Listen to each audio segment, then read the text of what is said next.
Salve, salve, alunos! Sejam todos bem-vindos a mais uma aula de História. E eu digo História de Rondônia. Aqui você vai aprender a conhecer um pouco da nossa, do nosso surgimento, como que se deu a criação da região que passou a ser chamada de Território Federal do Guaporé, depois a região de Rondônia.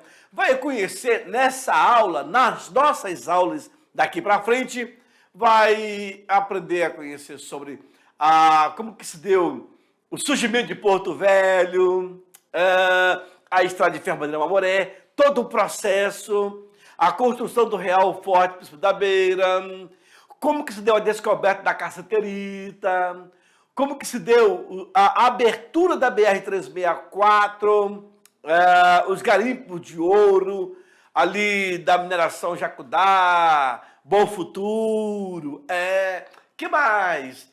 Irão falar, nas nossas aulas, iremos falar sobre política dos antigos governadores, Jorge Teixeira de Oliveira, o Teixeirão, temos uma aula só sobre ele, Cândido Mariano da Silva Rondon, teremos uma aula só com ele, a caçambada dos Cutubas, nunca ouviu falar? Pois é, eu também não.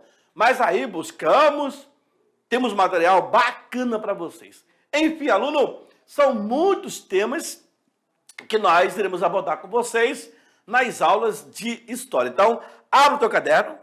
Já abriu? Olha que legal. Coloca a data lá em cima, na parte superior, e também coloque aí o título da aula de hoje. Tá certo? Joga na tela, acompanha comigo o que nós temos então para a aula de hoje. Olha aí. Deixa eu ver se a minha caneta está calibrada. Deixa eu ver. Oh, não está calibrada. Vamos lá. Aqui. Pô. Pronto. Agora está. Na aula de hoje, nós iremos falar sobre a colonização do Vale do Guaporé e também a fundação de Vila Bela da Santíssima Trindade. Conhece? Se não conhece, vai conhecer agora. Estamos então na aula 3.1. Também irei falar sobre o Tratado de Madrid. O Tratado de Madrid, sim, de 1750. Irei falar sobre as fortificações e Vila Bela da Santíssima Trindade.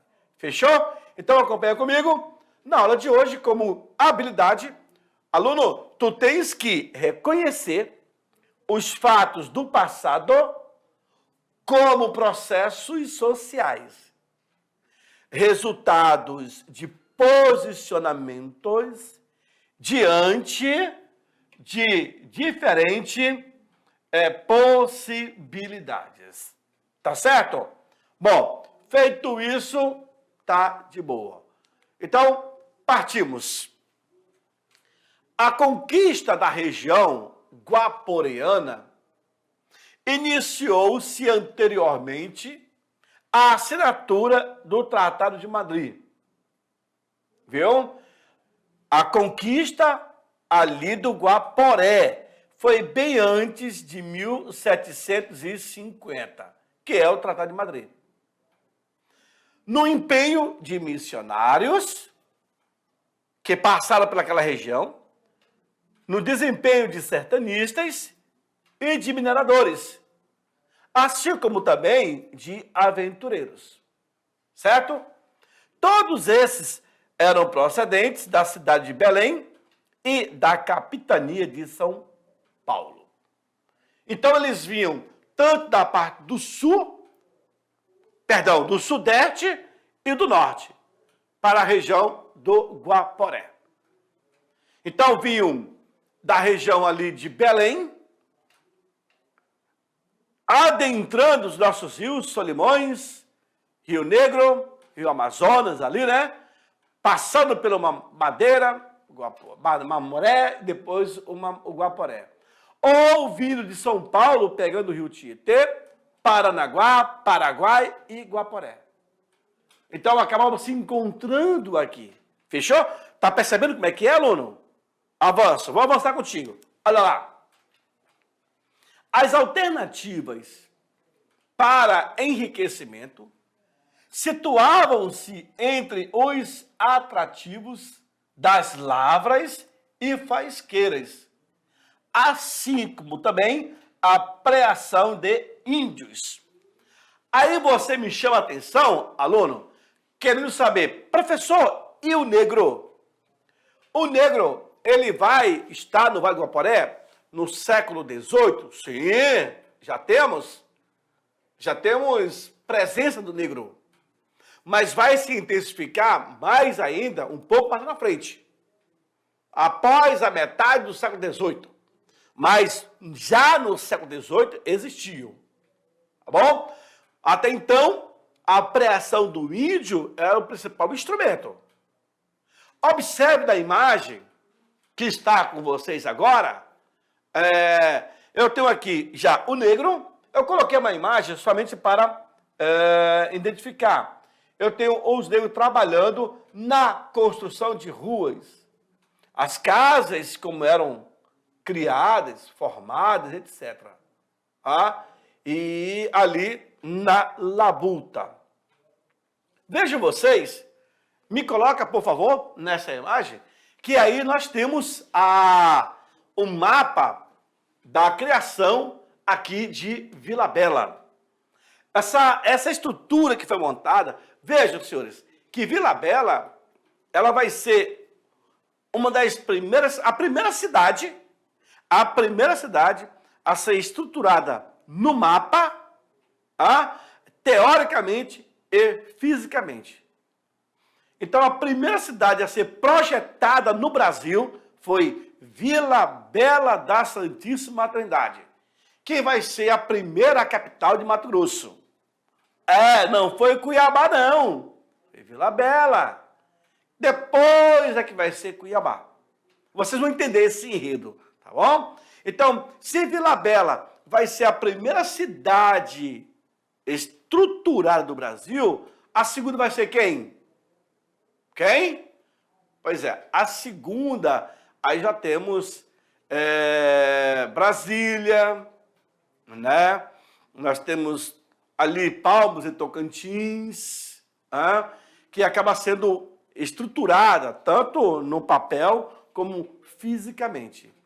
Mas Vila Bela tinha um porquê. A questão do ouro, das lavras e faisqueiras. Aquela região foi encontrado ouro. Ali em Vila Bela. O ouro vai ser encontrado lá em Cochipó-Mirim, no ano de 1719, por Pascoal Moreira Cabral. É ele que encontra o ouro em Cuiabá. Mais lá na frente, vamos encontrar muito mais jazidas de ouro na região de Vila Bela. E Vila Bela se torna a capital do Mato Grosso, até depois ser transferida para Cuiabá. Joga no quadro, vamos lá. Na sequência, olha aí. A região, ela vai adotar uma forte produção agrícola e vai criar condições de produção nos modelos clássicos chamados de plantation. O plantation mercantilista, como no Nordeste e também no Sudeste. Só que um detalhe, vem para mim. Só que um detalhe, você observa a lavoura sendo trabalhada, mas a grande maioria das pessoas que viu, tanto de Belém como também de São Paulo, para as lavouras, os caras migraram. Eles não queriam ir para a lavoura, para a agricultura. Acabava indo para onde? Para a extração do ouro, porque dava muito mais lucro. A agricultura, ela vai ser colocada em segundo plano. Em primeiro é, de fato, a exploração do ouro. Bastava o cara chegar aqui. Ele vinha para trabalhar agricultura, só que aqui ele mudava de ramo. Ia ser minerador, ia ser mineiro, ia ser garimpeiro. E aí a agricultura ficava em segundo plano, infelizmente. E acaba que esses trabalhos forçados serão executados tanto por negro, como também por índio. Tá certo? Continua na tela, vamos lá. Nisso, senhores, a região do Guaporé era uma região acirrada por disputas. O recurso encontrado pelo Estado português foi a implantação de um núcleo urbano que pudesse administrar toda aquela área, que vai ser formado a partir da criação da capitania de Mato Grosso. Quando é desmembrado da capitania de São Paulo e do Amazonas, é criada a capitania de Mato Grosso. Junto com a criação dessa capitania, é criado também um aparato militar que passa a ser capaz de inibir as possíveis invasões espanholas, que, ao estar na fronteira, via ali constantemente uma violação do Tratado de Madrid. É importante eu falar para você, aluno, que o Brasil ele acabou celebrando vários tratados, vários acordos, tanto com Portugal com a Espanha, como Portugal com a Bolívia. Vocês vão entender. Nesse caso aí do Tratado de Madrid, foi entre Portugal e a Espanha. O Tratado de Madrid estabelece, através de Alexandre Gusmão, o cara que cria a ideia, né, de colocar em prática, o famoso uti possidere, ou seja, a terra pertence a quem a ocupa e não a quem a descobre. Se você está na terra, você é dono. Se não está, perdeu, playboy. É assim. O Tratado de Madrid, ele vai desconsiderar os demais outros tratados. O de Utrecht, Santo Ildefonso, Badajoz, Lisboa, tudo. O Tratado de Ayacucho, de 1867, olha, já está muito adiante, já vai ser entre o Brasil e a Bolívia. O Tratado de Tordesilhas é lá atrás. O Tratado de Petrópolis é aqui na frente, 1903.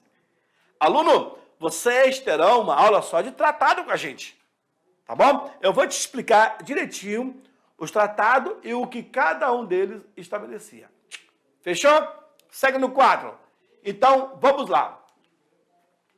Veja aí, senhores, a ideia, se aqui fala que era uma região bastante acirrada, o governo português simplesmente vai intensificar um aparelhamento de fortificações. E aí, observe os fortes mais antigos. O primeiro forte a ser criado é o forte do Presépio. Está bem aqui na ponta para vocês. 1616. Porque era, olha só o rio. Era por aqui que os europeus entravam. Adentravam os rios e iam embora. Então, os rios passaram a ser balizados pelas fortificações. Então, acompanhe comigo. Eu tenho o Santarém, lá em 1697. Eu tenho o Forte de São José do Macapá, de 1688. Presépio, já falei. O Gurupá, de 1633.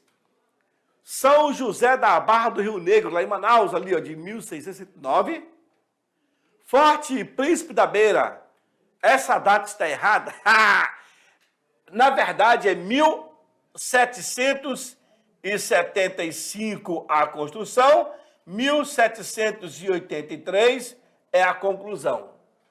Tá? Colocaram aí 1785.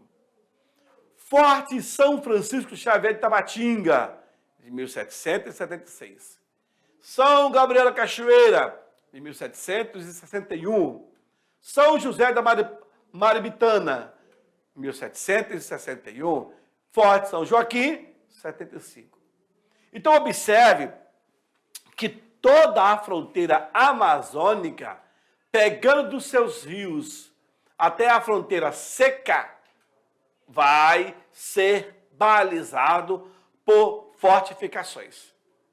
E essa foi uma política adotada pelos portugueses. E eu costumo dizer que o Real Forte Príncipe da Beira, ele vai ser a fivela do cinturão desta fortificação.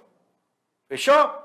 Na sequência, desmembrada da capitania de São Paulo, através do Alvará Régio, do dia 9 de maio de 1748,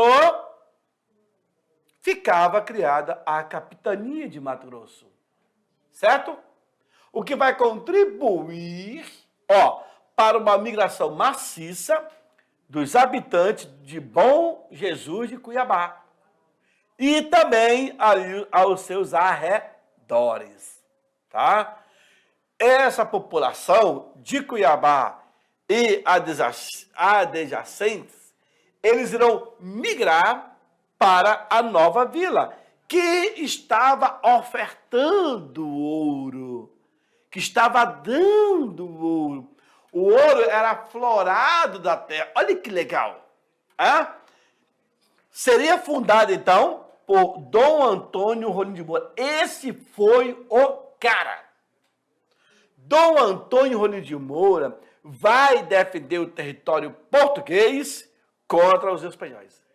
Na famosa Guerra Fantástica de 1763 até 65. Com um contingente menor de soldados, eles conseguem manter a fronteira vigiada e dominada pelos portugueses. Fera o cara, né?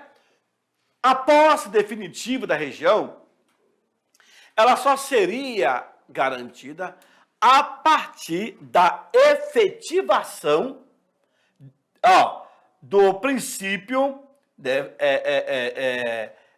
esse princípio defendido, combatido por Alexandre de Gusmão. O famoso ultipossidente. A posse da terra é garantida a quem a ocupa. Ao ser criada, então, a capitania de Mato Grosso, tinha-se a clara necessidade de se aparelhar às fronteiras com recursos humanos, recursos bélicos e uma rota comercial. Viu aí? Então, não adianta só. Agora, vem para mim. Veja só que interessante. Se encontrou ouro no Vale do Guaporé, se encontrou ouro em Vila Bela, levou para Vila Bela um contingente de escravos, se tentou criar uma agricultura, uma pecuária ali em Vila Bela, mas não deu certo. O foco, de fato, era o ouro, e para poder vigiar aquela área bastante rica, a situação, então, foi criar o quê? As fortificações. É criado o Forte de Coimbra, em Mato Grosso, e também é criado o Forte da Beira, que também era Mato Grosso, que depois passou a ser parte de Rondônia, mas era Mato Grosso.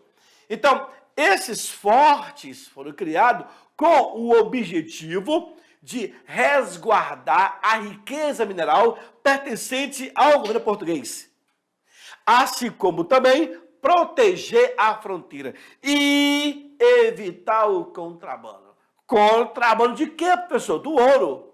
Do ouro com a prata. Porque se fazia contrabando, se trocava ouro com a prata vindo lá da região de Potosí, da Bolívia. Sabiam disso? E outros itens a mais que foram colocados nessa situação de resguardo de fronteira. Por isso que, ao ser desmembrado da capitania de São Paulo, é criada a capitania de Mato Grosso. No ano de 1748, e Vila Bela foi a sua primeira capital. Sabia disso? Vila Bela foi a primeira capital de Mato Grosso. Depois que vai ser Cuiabá. Tá certo? Acompanhe comigo, vamos lá. A fronteira oeste, ela vivia em estado de tensão, né? Pois de sua defesa dependia a garantia de integridade das minas de Cuiabá, das Minas Gerais e da própria calha amazônica. Olha aí, professor. Pois é. Daí foram desenvolvidas políticas de colonização, defesa e fortificação, tá? Essa defesa que foram criados,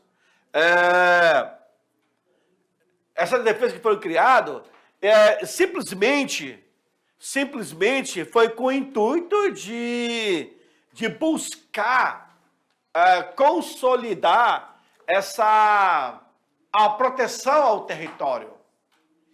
Aluno, tu não tá tendo a noção que esse território era muito rico. Então Portugal estava defendendo a riqueza. E o ouro era o principal instrumento aí, a matéria-prima, cara. Olha aí, então por isso que a partir do momento que eu passo a defender, eu passo a proteger toda a calha amazônica, por onde entravam as embarcações, eu vou garantir o processo de exploração desse metal. Além disso, eu crio então uma defesa, eu crio forte, eu crio um aparelhamento, eu coloco gente, contingente, enfim, eu dou estrutura para isso. Tá percebendo como é que é a parada? Pois é. E Portugal, ele se preocupou com isso. Aluno, Portugal, olha, eu vou falar, olha nos teus olhos. Portugal construiu no Brasil para mais de 341 fortificações. Nós tivemos no Brasil para mais de 341 fortes, fortins, partiões, guardas, tudo que remete à proteção de fronteira, vigilância e etc. Isso aí era uma forma de garantir a posse da terra. Hoje, nós temos em torno aí de 102 fortificações que ainda estão seguras, ainda estão presentes no nosso meio, podemos assim dizer. Inclusive, a Unesco ela está fazendo levantamento para que o Brasil seja contemplado com 19 fortificações. 19 fortes do Brasil passarão a ser tombados como patrimônio mundial. Ou seja, serão tombados como patrimônio história da humanidade. Quando se faz isso, aí você capta, vem mais recursos, vai dar uma certa acessibilidade à visitação, etc. E o nosso Real Forte Príncipe da Beira é um dos que estão concorrendo para se tombar como patrimônio mundial. Quando nós chegarmos lá, na aula sobre Forte Príncipe, eu vou explicar para vocês. Mas só para entender que, daquela época, se procurou vigiar toda a entrada da calha amazônica, por onde o invasor poderia entrar pelos rios e fazer negócio diretamente com o nosso nativo. Tá certo? Segue na tela. Vamos lá. Com isso, senhores, avançamos. Olha aí, estamos falando disso. As expedições, as monções. O Estado português vai determinar a fundação de uma vila, capital e sede administrativa da capitania de Mato Grosso, que vai estar situado à margem do rio Guaporé. Para quem conhece Vila Bela, como eu conheci várias vezes, já estive em Vila Bela, como professor de história, às vezes você lê livro E você viaja na imaginação do autor. E eu procurei ir até o local. Porque aí você fala com propriedade. Você fala com brilho nos olhos. Porque é algo que você fala, que você já viu, já esteve lá. Então você pode contar com mais veracidade. Tá certo? Essas são as monções que vão em busca, são os caminhos de água que vai levar até a riqueza maior que é o ouro, né? As minas de Mato Grosso, naquela época, estavam no auge de sua produção. Já haviam levado os mineradores ao estabelecimento de alguns núcleos colonizadores, como, por exemplo, São Francisco Xavier, Jauru, Santa Ana e Pouso Alegre. Tudo se ouviam falar da descoberta desse minério, então, monções e mais monções se tocavam para lá. Vamos explorar? Vamos. E assim seguiam. Pronto! Aí, o que vocês estão vendo é a ruína de Vila Bela da Santíssima Trindade. Na verdade, a base que vocês estão vendo aqui é rocha laterítica, que nós também chamamos de pedra canga, que aqui, em alguns locais, conhece como pedra jacaré, ou seja, cascalho. O cascalho da rua? Pois é. Aquele cascalho é a pedra jacaré. Só que essa daí, ela é muito mais concentrada os seus grãos. Então dá para você esculpir, fazer o faceamento, o corte dela. Essa igreja que vocês estão vendo, da Mojo e Chiquitos, das Missões, era uma igreja de 2 ou 3 andares. E ela era toda feita de adobe, de barro. O tijolo era feito de barro. E aí era montado um tijolo em cima do outro. Eram de vários andares. Ela é enorme. O governo de Mato Grosso, na preocupação, mandou construir essa estrutura gigantesca. Quando você está chegando em Vila Bela, de longe, você vê, parece um ginásio. Mas, na verdade, era para proteger do sol e da chuva. Porque batendo muito a chuva, vai desmoronar esses tijolos de barro. A proteção seria essa. O sereno também. E aí as pessoas, é um ponto turístico, muito bonito, todos os arredores é gramado, e as pessoas locais respeitam muito esse ambiente. Inclusive a congada, que é a dança do Congo, muito praticada aí em Vila Bela, até hoje tem a tradição. Olha lá, Vila Bela da Santíssima Trindade, ela foi fundada pelo primeiro governador, chamado Dom Antônio Rolim de Moura. Atendia Vila Bela, passou a atender os imperativos políticos e administrativos do Estado português, inibindo as expectativas de avanço dos vizinhos castelhanos. E aí é o início da colonização dessa vila. A nova capital tornava-se um ponto visceral na política fronteiriça colonial de Portugal e Espanha, sendo o posto avançado do conjunto do território colonial português nessa região que nós chamamos de Oeste. Vila Bela vai ser a última cidade do território português aqui no Brasil. Aí depois é que veio a região do Guaporé, que é o Forte Príncipe, e as outras cidades, Costa Marques, aí por diante, tá? Mas Vila Bela seria, então, o último elo do governo português na fronteira com a Espanha, tá bom? A posição estratégica garantia-lhe fácil acesso à bacia amazônica, através do Rio Guaporé. E por esse rio ligavam-se as minas de Mato Grosso, até o Grão-Pará. Então, Adelina, todo o ouro que saía de Vila Bela descia ao rio Guaporé.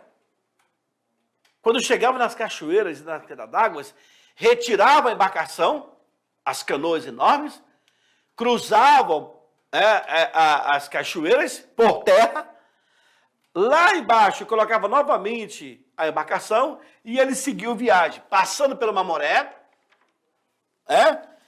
tinha cachoeira, transportava essa cachoeira também, chegando no Madeira, a mesma situação. Então, é um serviço ciclópico, difícil. Então, eles faziam isso do Guaporé, Mamoré e do Madeira. O Madeira já é navegável até em Belém. E aí, olha só, de Mato Grosso até ao Grão-Pará, chegando até o Porto de Belém. Sabia que lá em Humaitá, aqui perto, Aldelina, Humaitá era visto como um entreposto comercial. Toda embarcação que vinha de Vila Bela parava em Humaitá, para poder tomar nota de quanto ouro estava descendo. Quando o produto vinha de Belém, passava por Humaitá também, para saber o que estava sendo levado para Vila Bela. Então, toda embarcação que descia ou que subia, parava em Humaitá, na região do Alto Crato. Como é que é Humaitá? Humaitá, é muito legal. Humaitá, tá bom. Aprendi agora Humaitá.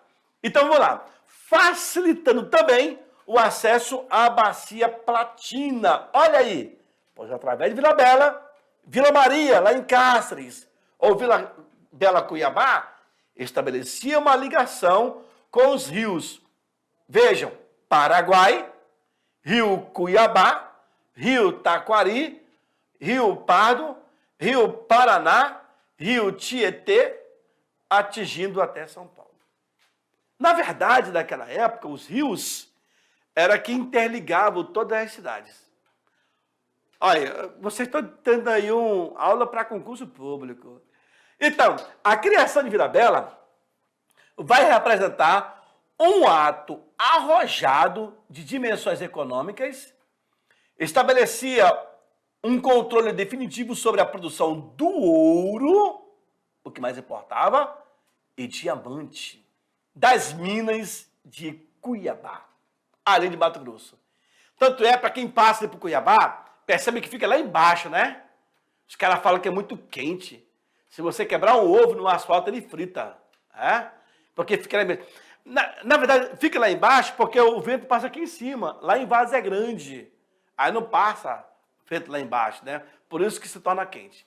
Olha aí a dança, a congada, que é feito ali no entorno da igreja dos Mojo e Chiquitos. Em janeiro de 1752, Dom Antônio Rolim de Moura, ele chegou ao Guaporé e procedeu ao reconhecimento dos sítios do local. O objetivo era buscar o melhor lugar para a fundação da Vila Bela. Apresentou as vantagens do sítio de Pouso Alegre, uma região de águas salobras e abundantes, com muita linha e pasto para o gado, terra fértil e de muita madeira de boa qualidade. Ótima posição geográfica e estratégica, né? Que, inclusive, facilitaria a defesa militar. Muita caça e uma topografia, plana, com um clima mais quente. Enfim, a grande proximidade com os sítios auríferos, lavras e as faisqueiras. Eu estava criando uma cidade próximo da região de garimpo. Era tudo que eles queriam. O governador desconhecia as condições ambientais da região, sendo informado sobre as inundações pelos habitantes do Vale do Guaporé. Mas mesmo assim, Dom Antônio de Moura, ele vai manter a decisão de fundar ali uma vila. Em áreas de terras baixas, infestada de malária e continuamente sujeita a inundações e com um lençol freático aflorante. Adelina, o cara fura 1 metro de profundidade já dá água. 2 metros também. Incrível! Então, o lençol fica bem próximo da terra, né? A nova vila foi erguida no dia 19 de março de 1752, mudando-se no ano seguinte após a violenta enchente que destruiu as construções. Essa imagem que vocês estão vendo é a famosa Casa dos Governadores. Ela já foi restaurada. Eu peguei uma imagem bem antiga. Tá? E aí, o cara, ele limpou essa imagem, dá para perceber, né? Ele limpou, tirou a grade, aquela proteção, e colocou um céu bem bonito. E as crianças correndo no seu entorno. Todo o material vinha de fora, desde a pedra cal e a pedra canga, até as telhas e material para revertimento. As obras foram interrompidas diversas vezes devido às epidemias. Falta de matéria que demorava a chegar, falta de ouro da provedoria da capitania, a carência de mão de obra e a dificuldade no abastecimento. Então, tudo isso era muito longe. Era a última cidade do território português, aqui no Brasil. Alguns problemas recebiam socorro de forma muito mais rápida, como a transferência do ouro, né? Não podia parar de jeito nenhum. Nos primeiros anos de fundação da Vila Bela, se enviou de 6 a 10 arrobas de ouro por ano para dar continuidade às obras da fronteira. Viu aí? Não podia parar. As obras públicas foram custeadas pelo governo, que também concedia subsídio aos particulares, isentando-os de impostos. A vila então contava com alguns edifícios prontos ou em fase de acabamento. Aí, a Casa dos Governadores já está restaurada. Já dá para perceber uma diferenciação, né? Os prédios públicos não continham a grandiosidade barroca tipo de Minas Gerais, mas atestavam em suas linhas elegantes o esforço do governo colonial em fixar ali a sua presença. Olha que imagem magnífica, linda. Essa é a igreja dos Mojos e do Chiquita. Ela é enorme. É uma quadra inteira. Para que a posse de toda a região guaporeana fosse assegurada, tornavam-se indispensáveis aparelhar a capitania com um sistema de fortificação e um contingente militar que completasse ali o projeto daquela área. A aplicação indulgente da lei, a tolerância governamental e a ambiguidade do poder local constituía-se numa perfeita estratégia do poder colonial que buscava concretizar a estabilidade da posse territorial através da colonização do Vale do Guaporé e principalmente da sua capital, Vila Bela. Essa é a imagem de Vila Bela da Santíssima Trindade. As casas é uma grudada nas outras. São bem pequenas as janelas. Incrível, né? E aqui nós temos um canhão do Forte Príncipe da Beira. Vila Bela, então, é um município de Mato Grosso, situado na latitude e longitude. Aí, ó, população estimada em 2014 era de 15 mil, pouca gente, né? A cidade tem origem da feitoria de Pouso Alegre, fundada em 37. Essa povoação foi levada à cidade, município e sede da capitania de Mato Grosso, em 46. Foi capital da capitania de Mato Grosso até 1820. Eu visitei Vila Bela, e aqui está Vila Bela, tá? Bem pequenininho. Eu visitei Vila Bela e se falava muito que ali, quando você chega de fora, uma pessoa de fora, ele já conhece. Então eles abrem só um pouquinho da janela e ficam te observando. É coisa incrível, né? Mas, daqui a pouco eu volto para fazer aqueles 5 minutos. Tá? Pois é, já acabou a aula. Já acabou a aula. Olha lá, já acabou a aula. Daqui a pouco eu retorno para fazer aquela revisão rapidinho com vocês. Tchau, tchau.